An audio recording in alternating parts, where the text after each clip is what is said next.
አሰላሙ አለይኩም ወራህመቱላሂ ወበረካቱ። ቢስሚላህ ወሰላቱ ወሰላሙ አላ ረሱሊላህ። ወንድምና እህቶቼ፣ በተለይ ወጣቶች፣ በተለይ ያላገባችሁ እስቲችን ምክር እንደ ታላቅ ወንድም ልስጣችሁ። እንደሚታወቀው እናንተ ያላችሁበት ዕድሜ እንዴት አድርጌ ነው አሁን ስለ ወንዶች ልጀምር፣ እንዴት አድርጌ ነው ሴት ማጥመድ ምችለው የመሳሰለውን የሚመስል ጅል የሆነ ሐሳብ ብቅ ይልባችኋል። ሴት ልጅ አንተ እንደፈለክ አርገ ልታጠምዳት ብትሞክር ሌላው ሰው በዛ በኩል ያስሾልክብሃል። ምክንያቱም አሳ ነው በወጥመድ የሚያዘው። በወጥመድ ከተያዘ በኋላ እዛው አይፈራገጥም፣ ወጥመዱ በብዛት ይይዘዋል። ጥያቄው ግን ምንድነው? አላህ ካላለህ፣ ከላይ ካልተጻፈልህ፣ እሱ ምርጧን ዘላቂዋን ካልሰጠህ ትቸገራለህ። እንዴት ነው ምርጥ ሴት የሚገኘው? ኢዩታሁም ሙሳን አለይሂ ሰላም ሰው ሀገር ሄዱ። የት? መድየን የሚባል ቦታ። ከዛ በኋላ ከግብፅ ሄደው ነበር። አንድም የሚያውቃቸው ሰው የለም። ሁለት ሴቶች ውሃ ሊቀዱ ቆሞ ባለበት ወንዶች ውሃ ሲቀዱ አያቸው። ሴቶቹን ጠየቃቸው፣ ለምንድን ነው የማትቀዱት አላቸው። እኛ እኮ እነዚህ ወንድረኞች ውሃ ቀድተው ሳይጨርሱ እኛ መቅዳት አንችሉም ማለት። ከዛ በኋላ ገባና ውሃ ቀዳላቸው። ውሃ ከቀዳ በኋላ ዛፍ ስር ጥጉን ያዘና እቺን ዱዓ ለጌታው አደረገ። ረቢ ኢኒ ሊማ አንዘልተ ኢለየ ሚን ኸይሪን ፈቂር፣ ጌታዬ ሆይ ወደ እኔ ከምታወርደው ከሆነ እኮ ሲሳዮችህ በጠቅላላ ከእጃ የሆንኩኝ ባሪያህ ነኝ አለው። እንግዲህ ስለ ሴት አላነሱ፣ ስለምን አላነሱ። መልካም ሥራ ሰሩና ለማን? ለነዚህ ለደካማ ሴቶች። ሴቶች ደካማዎች ናቸውና ሊረዱ ሊንከባከቧቸው ይገባልና ጌታቸውን ለመኑ። የሴቶቹ አባት ሱብሓነላህ እንዴት በጊዜ መጣችሁ አላቸው። አረ ለኛ እንዲህ አይነት ሰው እኮ ውሃ ቀዳለን። ከዛ ፓርት 2 ሊቀጥል ነው። እናንተ ፓርት 1 ፓርት 2 ፓርት 3 ጅንጀና ብላችሁ በጣም ሞኝ የሆነ ነገር ስለምታስቡ እስቲ ሁሉ ፋርነት እንደሆነ ብቻ ልንገራችሁ። ጉዳዩን ከአላህ ጋር ካያያዝከው አላህ ለዱንያ ለአኼራ የምትሆን እንቁ ይሰጣል። ከዛ ሴቷ ምን አለች? አንደኛዋ ከሁለቱ ውስጥ ማለት ነው፣ ያ አበቲ ስተእጅርሁ፣ አባታችን ሆይ ቅጠረው ይሄን ግለሰብ። ኢነ ኸይረ መን ስተእጀርተ አልቀዊዩል አሚን፣ ከምትቀጥራቸው ሰዎች ሁሉ እኮ በላጩ ጠንካራውና ጠንካሬውን በምናወቀች አንደኛ ውሃ ሲቀዳላቸው፣ ሁለተኛስ አልአሚን ታማኝ የሆነውን ቅጠር። ታማኝ መሆኑን በምናወቀች አተር ሰነዶች ላይ መጥቷል። ምን የሚል? ውሃ ከቀዳላቸው በኋላ ከኋላ ሁኑ አላቸው። ከፊት አድርጎ የእነሱን ሰውነት እንኳን አላየም። ያላህ ውድ ባሪያ ታላቁ ነቢይ ሙሳ አለይሂ ሰላም። ሴቷ ቆቅናት፣ ብልጥናት። ይሄ ለአላህ የታመነ ሰው መሆን አለበት። ሴት ልጅ ከፊቱ አድርጎ እያሳየ እማይሄድ ውሃ ቀዳላቸው፣ ተሸከመላቸው፣ አደረሰላቸው። ጌታውን ለመነ። አባትየው ምን አለው? ሂጂና ጥሪ ያላት። እሷን ደግሞ አሁን ወደ ሴት ደግሞ እንምጣ፣ መጨረሻ ላይ እያይዝላችኋለሁ። ሂጂና ጥሪው ስትባል አላህ ምን ሲል ጠቀሳት? ተምሺ የምትጓዝ ሆና መጣች ወደ ሙሳ። አለስቲሕያኢን በሀፍረት የተሞላች ሆና እቺ ሴት እኮ ወደ ሙሳ መጣች። ምን ልታደርገው? ልትጠራው። ከ2000 ከ3000 ዓመት የሚደርስ ልኬት ያለው ዘመን የዚች ልጅ ውበት ሲጠቀስላት ኖረ። ዳሌው አይን ይመስላል፣ እንትኑ አይን ይመስላል አልተባለም።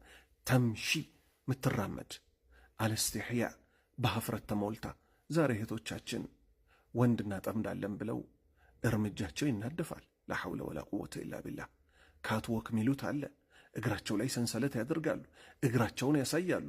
ይህ ሁሉ ምንድነው ጥረቱ? እና ወደ ጎን ደግሞ ሞንደል ይላሉ። ምንድነው ኦብጀክቲቭ ሲባል ወንድ ከተገኘ ነው። ጥያቄው እህቴ፣ አንቺ እንዲህ አባብለሽ ልክ ለድመት ሳምባ አሳይቶ ድመትን እንደመያዝና እንደ ማጥመድ በሆነ መንገድ ያጠመድሽው ወንድ ነገ በተራው በወቅቱ በዘመኑ ደግሞ ሌላኛዋ ኩብል ስትመጣ፣ ወጣት ስትመጣ ትቀማብሻለች ወይስ አትቀማም? ትቀማለች። ስለዚህ እውነተኛ ውበት አላህን መፍራት ነው። ወንዶችም ባለንበት ዘመን በጣም በመልካችሁ ጉዳይ እየተጨነቃችሁ ነው። ተው፣ የሆነ ቀልድ ልናገር ነበር፣ ይቅርብኝ። ቁም ነገር ስለሆነ እየተናገርኩ ያለሁት። ብቻ ምን ልላችሁ ነው? ወንድምና እህቶቼ ሆይ አላህን እንፍራው። የእውነተኛ ያላህ ባሪያዎች እንሆን። በሴት ልጅ ልብ ውስጥ የሚያስቀምጠን የኛ ጌታ ነው። ከሱ ጋር ጥሩ ግንኙነት ከሌለን ሴቷ ዛሬ ወደደችን ቢባል ነገ አስታውካ ትተፋናለች። ምክንያቱም መጀመሪያውንም አልዋጠችንም። ከሱ ጋር ግን ምርጥ ግንኙነት ምርጥ ኮኔክሽን ኖሮን ከቀጠልን የነቢዩን ሱና የእሳቸውን ምክሮች ሁሉ በሕይወታችን ላይ የምናዳብር ከሆን ሴቶቹ ሞተን እንኳን ይንገበገቡልናል። አቡ ሰለማ የተባለው የውዶች ሁሉ ውድ ሶሃባ ልክ እሱ ሲሞት አላህ በተሻለ ይተካሻል ስትባል ሚስት ምን አለች? ከአቡ ሰለማ ወዲህ ሰው ከየት ይመጣል አለች። አላሁ አክበር! እንዲህ አይነት አንቀጥቃጭ ሚሳይል የሆነ ፍቅር አለ። ባል ለሚስቱ እውነተኛ የአላህ ባሪያና ለእሷ የሚመች ሰው ስለነበረ ከሱ ወዲያ ማን ሊመጣ ይችላል አለች። አላህ ግን ሁሌ ባሪያዎቹን በተሻለ የሚተካው ጌታ በነቢዩ ሰለላሁ ዐለይሂ ወሰለም ተካት። እሺ ወደ ሴቶች ደግሞ እንምጣ። ሞታ መታንገበግብ ደግሞ አለች። በምኗ? በፍቅሯ። ምን አይነት ፍቅር አላህ ነው የሚያውቀው። ይኸው አላልኳችሁም ቅድም? የምርጥ ሴት ፍቅር ራሱ የሚሰጠው ከማን ነው? ከአላህ ነው። ሴቶች ሆይ እናንተ ስለተቅለበለባችሁ አላህን ስላመጻችሁት አይደለም። ነቢዩ ሰለላሁ ዐለይሂ ወሰለም ኸዲጃ ከሞተች በኋላ በጣም እሷን ያስቧት ነበር። የኸዲጃ እህት በበራቸው በኩል ስታልፍ ይወጡ ነበረ። ድምጿን ሲሰሙ ማን እያስታወሱ? ኸዲጃን እያስታወሱ። ከዛ ተጠየቁ። በማን? በአይሻ። አላህ እኮ እኔን ድንግሏን ተክቶልሃል ሲባሉ እሳቸው ምን አሉ? እሷን የመሰለ በፍጹም አላህ አልሰጠኝም።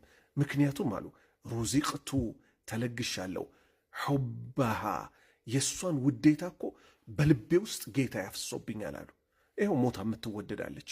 ቅድም የአቡ ሰለማ ምሳሌም ነገርኳችሁ። አቡ ሰለማ ሞቶ ሚስቱ ምን እስክትል ድረስ ከሱ ወዲያ ሰው ከየት ይመጣል እስክትል ድረስ የሙሳን ምሳሌ አየን። የዛችን ውድ ሴት ምሳሌ አየን። ወኳ ራሱ ሙሳንም ማንንም በማይረብሽ መልክ ጌታ ራሱ አወደሳት። እስቲ እህቶቻችን ሀፍረት ተላበሱ። እስቲ ወንድሞቻችን እስቲ እዝነትን አላህ የሚፈልገውን ትክክለኛውን ነገር እንላበስ። አላሁ ስብሓነሁ ወተዓላ ወጣቶች ሆይ ምርጥ ሚስት ይስጣችሁ፣ ስታዩዋት ምትረኩባት። እህቶቼ ሆይ ምርጥ ወንድ ይስጣችሁ፣ እንደ አባትም እንደ ወንድምም እዝን አድርጎ በቃ መንከባከብ ችሎ ወደ አኼራ ጎተት አድርጎ ዱንያ አኼራን የሚያሳምር ወንድ አላህ ይስጥ። የሁላችንም ትዳር አላህ ያስተካክል፣ መጨረሻችንን አላህ ያሳምር። እባካችሁ አሁን እየተሄደበት ያለው አብዛኛው መንገድ ጤነኛ ስላልሆነ ፍቅርን ከትክክለኛው ቦታ እንፈልገው፣ ትክክለኛውን መንገድ እንጓዝ።